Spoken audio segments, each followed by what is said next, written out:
उपमन्यु के लिए आए थे महादेव। बड़ी गरीबी में जी रहे थे। धौम्य मुनि के भाई हैं उपमन्यु, मामा के घर में रहते थे।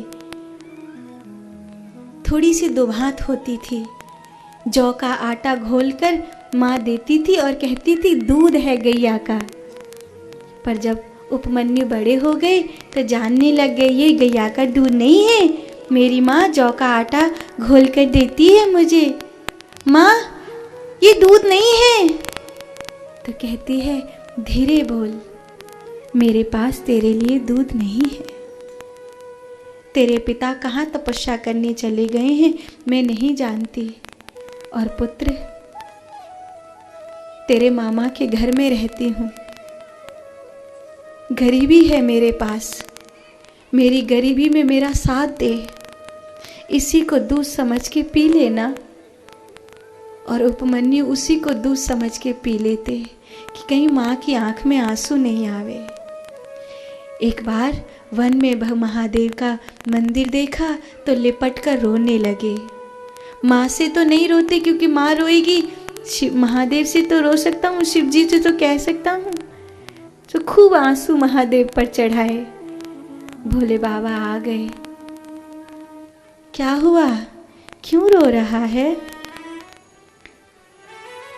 कुछ नहीं बाबा, दूध चाहिए।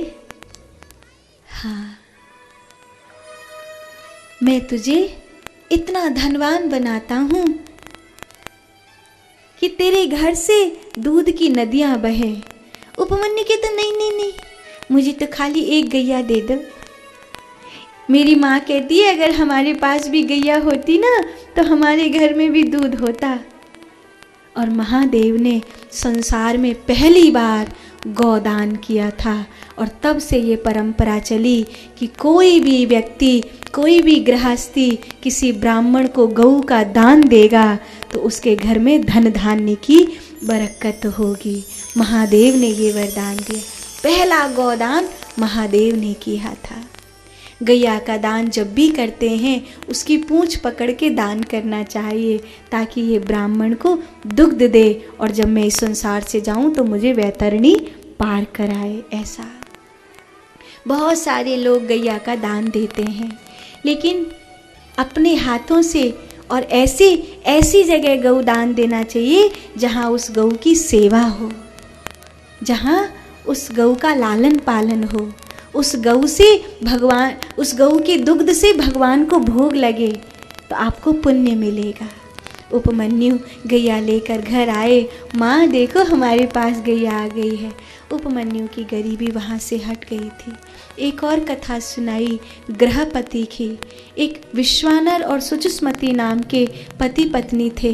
दोनों बेचारे बहुत भक्त थे। बड़ी मन्नत के बाद उनके बेटा हुआ, लेकिन गरीबी इतनी कि उस बेटा को ठीक से खवाने के लिए भी कुछ नहीं है। वो तो बस एक ही बात कहते थे, महादेव जब कृपा करेंगे तब सब भला होगा, महादेव जब कृपा करेंगे तब सब भला होगा। जब किसी दिन घर में चूल्हा नहीं जलता था तो गृहपति की आंख में आंसू आ जाते थे। तो एक दिन की बात, गृहपति ने महादेव को पुकारा, बड़े सच्चे मन से पुकारा तो इंद्र के रूप में महादेव आए। नहीं, इंद्रेश्वर नहीं, मुझे तो मेरे औगरदानी भोलेनाथ का ही दर्शन करना है। पर धन तो मैं ही दे सकता हूँ, औगर बाबा बैरागी कुछ नहीं दे सकते। बोले कुछ नहीं दे भले, पर दर्शन तो उन्हीं का करना है, मेरे भोलेनाथ का। और वो परीक्षा में जब सफल हुआ तब महादेव अपने रूप में प्रकट हुए, गृहपति के सिर पर हाथ फेरा और कहा, संसार में अग्निश्वर ज्योतिर्लिंग के रूप में मैं विराजित हूँगा। जब कभी कोई गृहिणी घर का चूल्हा जलाते समय मुझे अग्निश्वर ज्योतिर्लिंग के रूप में ध्यान करेगी, मैं उसके घर में सदा धन धान्य की पूर्ति करूँगा। ऐसा उन्होंने वरदान दिया। आज भी जो गृहिणी, घर के स्वामी को गृहपति कहा जाता है, उसे चूल्हा जलाने वाली को गृहिणी कहा जाता है। आज भी जो गृहिणी अग्निश्वर ज्योतिर्लिंग का ध्यान करके घर का चूल्हा जलाती है, कहते हैं उस गृहिणी के हाथ में अन्नपूर्णा का वास होता है। अन्नपूर्णा जानते हो अन्नपूर्णा की शक्ति क्या होती है? घर में 4 व्यक्ति फालतू भी आ जाए ना तो रोटी कम नहीं पड़ती, और 2 व्यक्ति कम रह जाए तो फिक्कर नहीं जाती। ये अन्नपूर्णा की महिमा है। जिस गृहिणी के हाथ में अन्नपूर्णा का यश होता है, उसकी बनाई हुई रोटी कभी फिक्कर भी नहीं जाएगी और उसकी बनाई हुई रोटी कभी कम भी नहीं पड़ेगी, ये तय है। तो जब कभी रसोई में घुसो, नहा धोकर पवित्रता से महादेव को याद करके, पर ऐसा नहीं कि मांस मच्छी भून रहे और फिर अग्निश्वर ज्योतिर्लिंग का ध्यान कर रहे, ऐसा मत करना।